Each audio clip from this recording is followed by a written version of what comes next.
Alright guys, so we are now doing the 1.5 year anniversary celebration, and then they are dropping the new Gundam with the double fin funnel. So wow.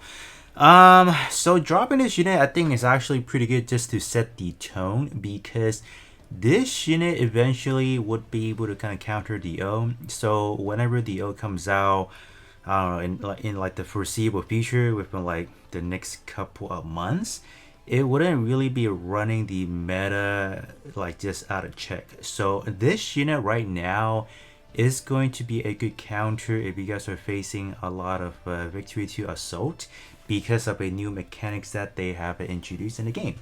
So with the new Gundam Double Inferno, the only reason, like the real reason to summon for it, is just so that you can prepare ahead for the arena meta if you guys so do choose to go for that aspect of things. For general content and anything else, it depends, because even in the near future, I would expect this unit to counter any unit that will have perfect, like any enemy with perfect guard in any near future event.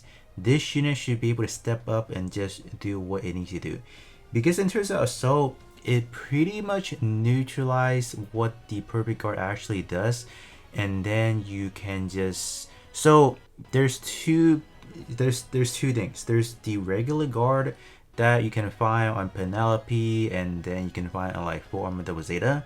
So those are gonna get neutralized right out the bat. So if you are facing anyone with Full Armor Double Zeta, I'm pretty sure they're just gonna get folded right there and then. Perfect Guard, on the other hand, this one can neutralize as well, but I think there's some sort of element in it as well. But I mean, long story short, it neutralized those aspect of things. So those defensive tools that you would normally run in arena, this unit neutralizes them. So it's kind of good.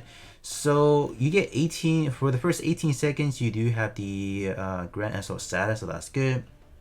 And then via the EXQ, you do have that as well. So in case your arena match does run longer than that, when the O comes out, arena is gonna run either on timer, or you just get one shot the right way. So I think before even the O comes out, I think we're gonna have to have F91 in here as well. So the F91 full power, or the MeP mode, that one's gonna come out, and then it's gonna add an extra layer to the arena meta, and then the O comes out. This is when this unit is gonna be pretty much on crack if need be. So if you guys are trying to get prepared for that, be my guest and summon for it. But other than that, I mean, for me personally, I'm not really gonna summon on it. So you guys are not going to see me do like a regular summon video until the O comes out, or I don't know if I want to go for M91, but it depends. It honestly depends. But other than that, there's not really a lot of like cool gimmicks from this unit. You do have the increased damage cap by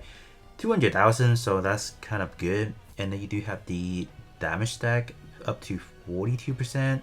That's decent.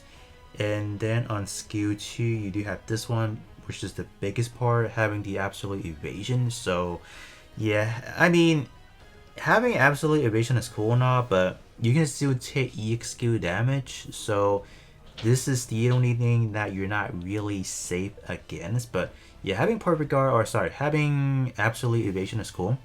Third weapon increased accuracy, and then beam weapon up by 120% for the third weapon. So that is strictly going to be for the fin funnel. So I mean, since you're talking about double fin funnel, so the fin funnel, it is going to be hitting for somewhat of a good amount anyway. So that's pretty nice right there. But going back to the Transcendence skill, you have increased accuracy, increased beam damage, restore EX skill gauge by 50%, and then an extra 50% evasion for the first 30 seconds. So this is simply for a safety guard in the arena meta. But in terms of general content, if you guys do have somewhat of a good defensive tank or whatever, you're kind of good. But even any future events, having evasion doesn't necessarily matter all that much, when they can just hit you with some AoE other damage, that how they're classified, how they're classified for enemies. So technically speaking, this unit in the future, it can just be a hit or miss, honestly, because there's within here, there's just not any defensive mechanics that I like. So yeah, I mean, yeah, kind of unfortunate, right? But I am gonna be doing a obligatory just want to summon for you guys because I'm not doing like a full summon video. So just gonna give you guys one summon over here, and that is it. If you guys are summoning, definitely good luck to you guys all. And then I am going to have my JP account to do the showcase for you guys because I do have it there, so you guys can kind of get a glimpse of if we compare this unit to some of the future units or just the unit that we already have, how it looks like. And then I will also kind of play it in the arena-esque in the mock battle so you guys can see what is going on. But other than that, I don't think I'm going to be summoning as much, simply how things are. So hope you guys do understand. But let's talk about Amuro. How's Amuro doing? Increased accuracy, so that's good, up to 24% for both yellow and generics, so that's good. And then on skill 2, you have 1 and 2 stacks, so up to 300% right there when you have a second new Xeon Ward, and then the Psycho Frame type Sasuke. Gundam type, Commander, Protagonist, and then EFF affiliated would net you another extra, what, 94%? Yeah? No, not 92. 92% range sense increase, and then extra 36% accuracy. Huh? Kind of basic and whatnot. So I mean, it's not too terrible. I mean, if there are other pilots that can offer up to 300% ring sense, there's not really a need to even go for that. So yeah, I probably wouldn't if I were you guys. And the last thing we need to cover, they actually did drop GPO3 as a filler in here. They know that GPO3 is so trash that they cannot drop this as a solo banner. So they're like, you know what? We're just going to drop it as in like a bonus. So if you guys do want to go for it, then go for it. Yeah, me personally, I will not go for GPO3 because GPO3, it is going to get replaced by, whatchamacallit. It's going to get replaced by the Zeta, the Heartbeat Zeta that should come out alongside with the O. So me personally, I will not even advise any of you guys to go for this unit.